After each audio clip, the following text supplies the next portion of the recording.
Mukund now puts another question. Sir, it brings me to my next question. आपने जो अभी कहा वह मुझे अब अगले सवाल की ओर ले जाता है.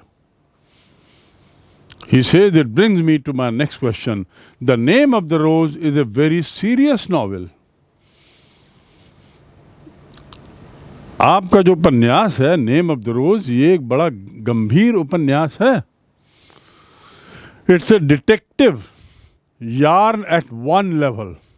वह तो एक तरीके से जासूसी ताना बाना है उस किताब में. एक स्तर पे तो उसमें पूरी जासूसी ताना बाना है. और जब जासूसी ताना बाना होगा किसी किताब में, कहानी में, तो निश्चित रूप से थोड़ा सीरियस रीडिंग करनी पड़ेगी. लेकिन at the same time it also delves into metaphysics, theology and medieval history. Metaphysics एक बहुत गहरा सब्जेक्ट होता है, बहुत सीरियस सब्जेक्ट. तो टू डेल्व इनटू मतलब गहराई में जाना. टू डेल्व इनटू मतलब गहराई में. You have to delve into this particular book. So to delve into, but it also delves into. याद रखेंगे डेल्व के साथ हमेशा बाद में इनटू आता है. तो he delves into. So your book the name of the roses, the name of the rose is a very serious novel. Mukund says it's a detective yarn, no doubt. At one level it might be jasusi kahani and all that, but at the same time, at another level, it makes a serious reading about theology, dharma shastra, metaphysics and medieval history. मध्यकालीन इतिहास पे serious reading भी है इसमें. उसके बाद भी it enjoys a huge mass audience. उसके बाद भी it enjoys, to enjoy मतलब आनंद लेना, huge mass audience. mass माने जनता, भारी जनता का इस उपन्यास से समर्थन मिला है. जनता का भारी समर्थन मिला है. It enjoys a huge mass audience. Were you puzzled at all by this. Puzzle होना माने आश्चर्य होना, अजूबा होना, अचंभित होना, अचरज होना. टू पजल, उसी से बना है पजल, मतलब ऐसे क्विज जिसमें पजल गेम होते हैं जो आप सुने होंगे. To puzzle, don't puzzle me. I was puzzled by the way he answered questions. मैं थोड़ा चंभित हो गया, थोड़ा अजीबो गरीब तरीका लगा उसका उत्तर देने का. सो पजल. सो मुकुंद सेज कि एक तरफ ये जासूसी नॉवेल है, दूसरी ओर आप बड़ी सीरियस रीडिंग भी है इसमें. उसके बावजूद इसको बहुत बहुत बड़ी संख्या में लोगों ने पढ़ा है. क्या इससे आपको अजीब नहीं लगा? Were you puzzled at all by this. क्या आपको इससे बड़ा आश्चर्य हुआ? अम्बर्टो से नो, जर्नलिस्ट आर पजल्ड. मुझे आश्चर्य नहीं हुआ. अचंभित तो पत्रकार हुए, अचरज में तो पत्रकार पड़े, और कई बार तो पब्लिशर भी अचरज में पड़ गया. जिसने किताब छापी है वो भी आश्चर्य करने लगा. और ये इसलिए, and it is because journalist and publisher believe that people like trash and don't like difficult reading experiences. Umberto से आश्चर्य तो पत्रकारों को हुआ होगा, आश्चर्य तो मेरे पब्लिशर को हुआ. और शायद पत्रकार और पब्लिशर्स ये लोग ऐसा मान के चलते हैं कि जो सामान्य जनता है, people don't like trash. Trash मतलब वेस्ट, कचरा.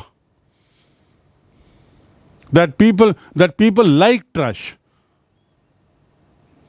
कि जनता जो है वो कचरा पसंद करती है और सीरियस रीडिंग को पसंद नहीं करती. ऐसा आप लोगों का मानना है, मेरा तो नहीं मानना. कंसिडर, कल्पना करो. कंसिडर मतलब कल्पना करना, मानना. मानो there are 6 billion people on this planet. मानो, कल्पना करो कि इस धरती पर, इस प्लैनेट में 6 बिलियन लोग हैं।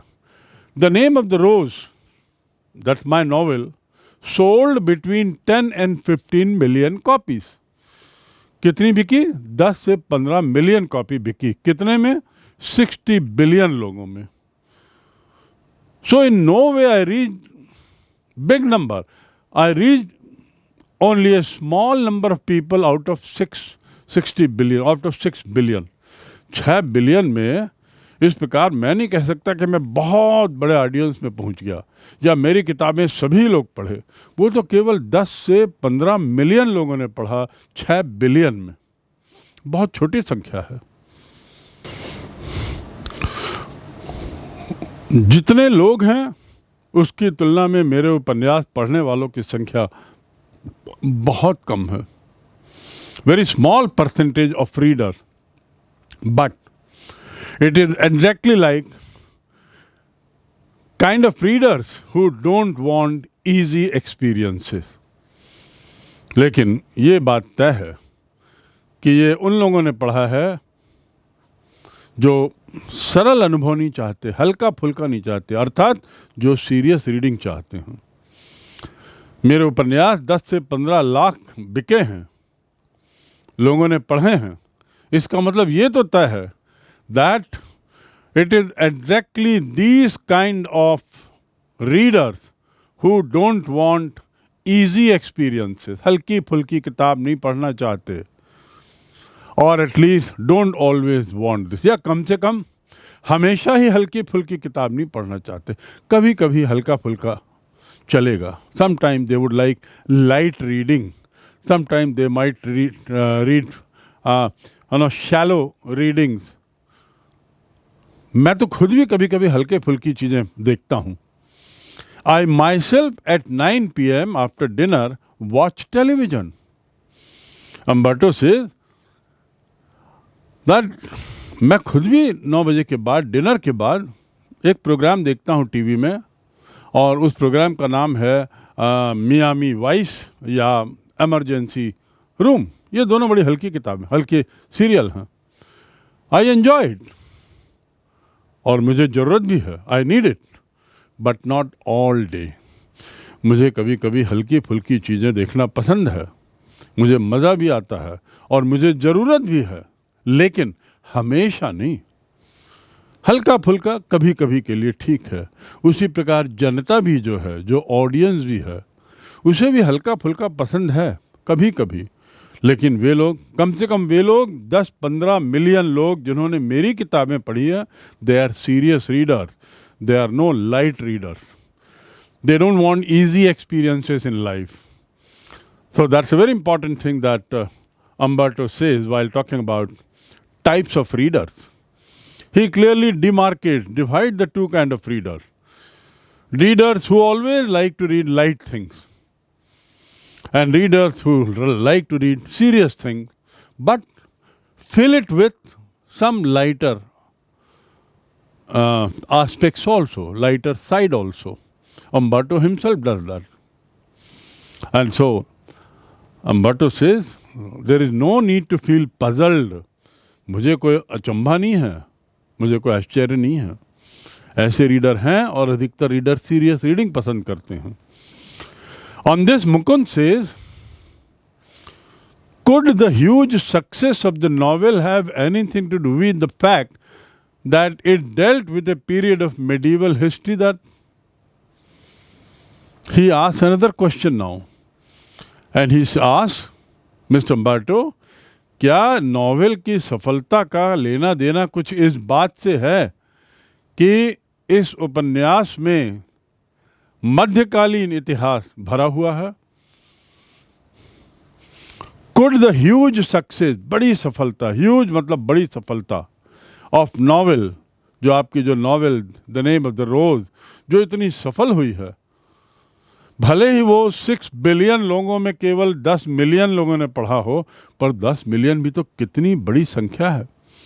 तो इतनी बड़ी संख्या में यदि सफल हुई है, तो क्या इसकी सफलता के पीछे राज ये है कि इसमें मध्यकालीन इतिहास को आपने भरा है? Umberto says, maybe that's possible, हो सकता है।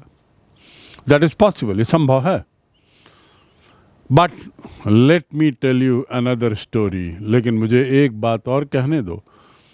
मैं आपकी बात से सहमत हूँ कि हो सकता है मेडिवल हिस्ट्री का उसमें काफ़ी कुछ मसाला मैंने डाला है इस नॉवेल में, इसलिए लोगों को पसंद आई हो. लेकिन एक बात और कहूँगा, because I often tell story like a Chinese wise man. एक बुद्धिमान चाइनीज की तरह मैं हमेशा कहानी बताता हूँ, तो इसलिए मैं एक बात और कहूँगा. और वो बात क्या है? बहुत काम की बात. My American publisher said, while she loved my books, she didn't expect to sell more than 3,000 copies. She said, अम्बर्टोस कहते हैं कि मेरी जो पब्लिशर है उसने कहा कि मुझे आपका नॉवेल, आपकी पुस्तक बड़ी पसंद आई, प्यारी लगी. She loved my book. पुस्तक आपकी मेरे को बड़ी प्यारी लगी, लेकिन मुझे उम्मीद नहीं है कि वो 3,000 से ज़्यादा कॉपीज़ की बिकेगी. कम से कम in a country where nobody has seen a cathedral और study Latin.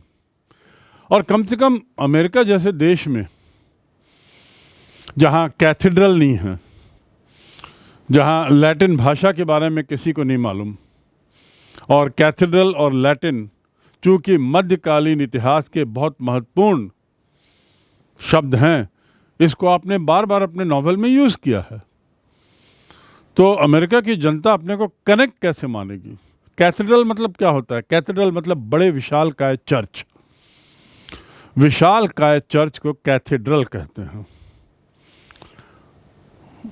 So Umberto tells a story. What is that story? He said that my own publisher, she said, I like the book, really good book. But then I don't expect that there will be more than 3,000 readers of this novel, at least in our country. Because in our country, there's nothing like cathedral, there's nothing like Latin language, about which you have talked so much in your novel, medieval world history. So I give an advance. इसलिए publisher ने कहा मैं आपको 3,000 copy छपना का advance दे देती हूँ. एक लेखक को पैसा मिलता है कि नहीं नॉवेल लिखने का? तो नॉवेल लिखने का और उसकी 3,000 प्रतियां छपाने का मैं आपको एडवांस में पैसा दे देती हूँ. लेकिन हुआ क्या आगे? In the end it sold 2 to 3 million copies in US alone. कहाँ पब्लिशर भी कह रहा था कि नॉवेल से ज़्यादा उम्मीद नहीं है मार्केट में, भले ही नॉवेल अच्छी है, और उसने केवल 3,000 की उम्मीद रखी थी. यहाँ पर 2 से 3 मिलियन कॉपीज इसकी केवल अमेरिका में बिक गई. सो अम्बर्टो का कहना होता है इट इज़ पॉसिबल, हो सकता है कि मेडिवल हिस्ट्री इसमें डाली गई है इसलिए ये बहुत बिकी हो. लेकिन मैं एक उदाहरण दूं, अमेरिका में तो ऐसी किस्सा हुआ जहां पब्लिशर ने कहा कि अमेरिका के लोगों को एक कैथेड्रल और ये चर्च और ये शब्द नहीं मालूम, इसलिए अमेरिका में किताब ज़्यादा नहीं चलेगी, करीब 3,000 कॉपी समझ लीजिए, और उसका मैं एडवांस आपको दे देती हूँ. लेकिन जैसे जैसे समय गुजरता गया 3,000 कहाँ, 3 मिलियन कॉपीज, 30 लाख कॉपी बिकी. A lot of books have been written about the medieval past. Umberto further says, medieval past के बारे में, मध्यकालीन इतिहास के बारे में बहुत सारी किताबें लिखी गई हैं, बहुत अच्छी किताबें लिखी गई हैं, मेरे से ज़्यादा किताबें लिखी गई हैं, far more than mine. A lot of books have been written about the medieval past, far more than mine. I think the success of the book is a mystery. आपने कारण पूछा मिस्टर मुकुंद कि किताब की सफलता का कारण क्या है, और आपने कहा कि शायद मेडिवल का उसमें काफ़ी मसाला डाला गया है इसलिए लोग पढ़े होंगे. हो सकता है इसलिए पढ़े होंगे, लेकिन अमेरिका की तो बात दूसरी है. वहाँ तो मेडिवल में जो मसाला है उसकी जानकारी उनको नहीं है, फिर भी वहाँ पे 30 लाख किताबें बिकी। तो वो कहता है अम्बर्टो कि मेडिवल पे तो बहुत सारी किताबें लिखी गई, मुझसे भी ज़्यादा अच्छी।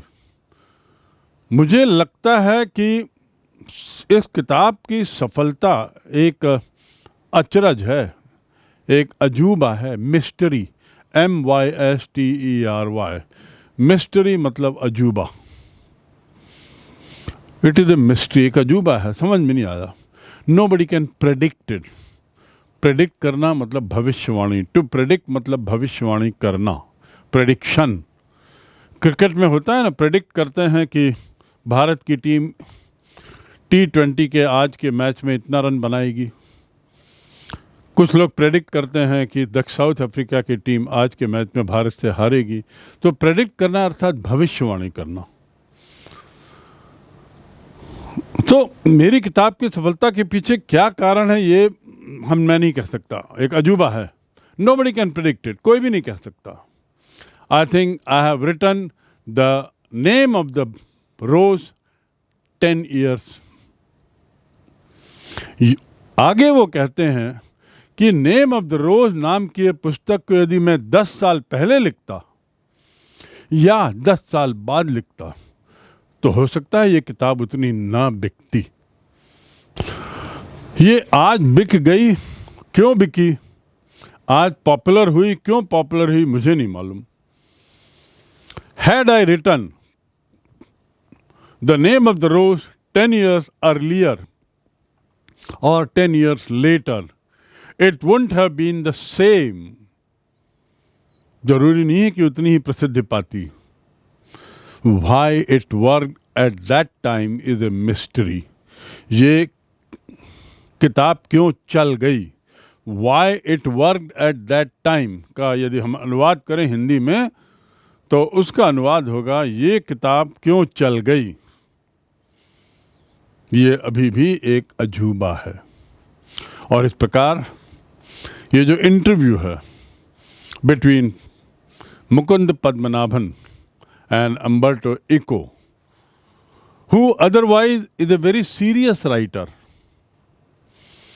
but has written a few novels also. One of those novels became so famous that people started knowing Umberto not as writer of symbiotics, metaphysics, medieval history. No. On those subjects, he wrote more than 40 books. But novel he wrote only 4 or 5. People started knowing Umberto because of the novel. Though he wrote them only 4 or 5 novels, but one of them became very, very famous, The Name of the Rose. That novel became very famous and it made him known the world over. Secondly, this novel writing was started by Umberto very late, at the age of 50. 50 साल की उम्र में वो लिखना शुरू करता है उपन्यास। और उपन्यास लिखने के पहले ही वह विश्व में बहुत प्रसिद्ध हो गया था अपनी सीरियस राइटिंग के कारण। लेकिन उस एक नॉवेल ने दुनिया में उसकी पहचान बदल दी। Now he was known as a novelist, writer of a fiction, not a serious writer, because novels are read by a larger number of people. Third point, when the interview is taking place, the question comes, what is the secret of popularity of this novel? Umberto says, well, you never know. You might say, this is the reason, that is the reason. But I am unable to understand why it became famous. Had I written this novel earlier or later, probably it may not have been as popular. And so the matter ends, and with this the interview ends. So, dear friends, we have done this chapter 7 of Flamingo, the interview. As I said earlier, it is divided clearly into two parts. One part was about what the interview is all about. What is the importance of interview? What is the opinion of many celebrities about interview? Who conducted the first of the job interviews? And few other information about interview you get in part 1. In other words, part 1 is a brief history of interviews. And in part 2, one of the interviews taken. And this interview is also a part of the anthology, book of interviews, Pelican Book of Interviews. Anthology of interviews from 1859.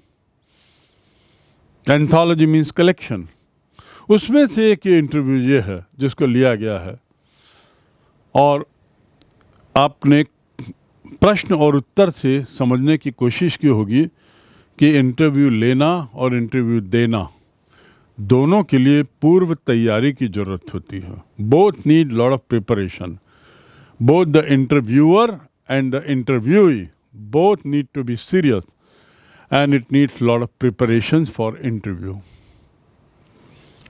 Right? So with that, we come to an end of this chapter.